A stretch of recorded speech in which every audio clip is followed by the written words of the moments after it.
Triumph of surgery, जिसके 3 main character हैं। पहला है ट्रिकी, जो कि एक डॉग है। सेकंड है मिसेस पंफ्री, जो कि एक रिच लेडी है और ट्रिकी की ओनर भी हैं। और थर्ड है डॉक्टर मिस्टर हैरियट, जो कि एक वेटरनरी सर्जन है, यानी जानवरों के डॉक्टर।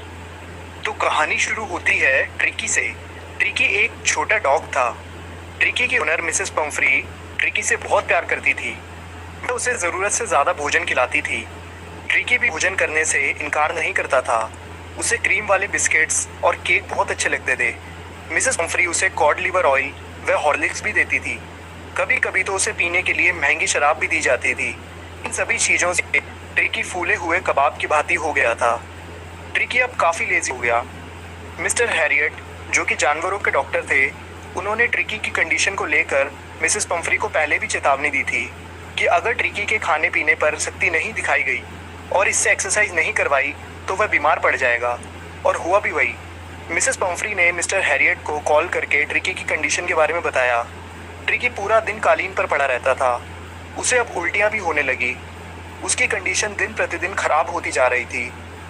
मिस्टर हैरियट ये पहले ही जानते थे, इसलिए उन्होंने ट्रिकी को ट्रीट करने के लिए अपने प्लान्स पहले ही बना लिए थे।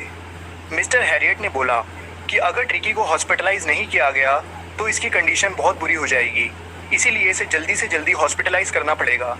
ये सुनते ही मिसेस पंफ्री के होश उड़ गए। उन्होंने सोचा कि ट्रिकी एक दिन भी अपनी मालकिन को देखे बिना जिंदा नहीं रह सकता, लेकिन मिस्टर हैरियट उसे कंबल में लिपेट कर घर से बाहर ले आए और उसे अपनी कार में डाल दिया। अब पूरा घर ट्रिकी की आवाभगत में लग गया। उसके कपड़े, बर्तन, बिस्तरे व कटोरे कार में डाले गए। बताओ यार, एक कुत्ता ऐसी जिंदगी जी रहा है, वाह। खैर आगे बढ़ते हैं। मिस्टर हैरियट उसे अपने हॉस्पिटल ले गए। जैसे ही ट्रिकी हॉस्पिटल पहुंचा तो हॉस्पिटल के कुत्तों ने उसे घेर लिया। उन्होंने ट्रिकी को सूंघा और उसमें कोई रुचि नहीं दिखलाई। 2 दिन तक मिस्टर हैरियट ने उसे खाने के लिए कुछ भी नहीं दिया। उसने उसे बहुत सारा पानी पिलाया, परंतु खाना नहीं दिया। तीसरे दिन ट्रिकी ने दूसरे कुत्तों को देखकर आवाज़ें देना चालू करी। वह उनके पीछे बगीचे तक गया। उस दिन शाम को दूसरों कुत्तों को खाना दिया गया। जब उन्होंने खाना समाप्त कर लिया तो ट्रिकी कटोरे के चारों तरफ घूमता ही रह गया। उसने उन्हें चाटा भी। उसका अर्थ यह था कि वह अब भी भूखा था और उसे खाने को कुछ भी नहीं मिल पाया। अपनी सुस्ती के कारण वह भूखा ही रह गया था, लेकिन इसके बावजूद उसे कुछ खाना दिया गया। अब धीरे धीरे ट्रिकी में इम्प्रूवमेंट दिखने लगी। उसे कोई दवाई नहीं दी गई। ट्रिकी सारा दिन कुत्तों के साथ दौड़ता। उसे दूसरे कुत्तों के साथ खुशी महसूस होती। इस बीच मिसेस पंफ्री बार बार टेलीफोन करती रही। उन्होंने ट्रिकी के बारे में कई प्रकार के क्वेश्चंस किए, परंतु मिस्टर हैरियट ने उन्हें बताया कि ट्रिकी अब खतरे से बाहर है।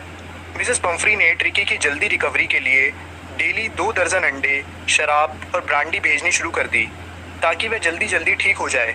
लेकिन डॉक्टरों ने ये चीज़ें उसे नहीं दी, क्योंकि रियलिटी में ट्रिकी को इन सब चीज़ों की ज़रूरत नहीं थी।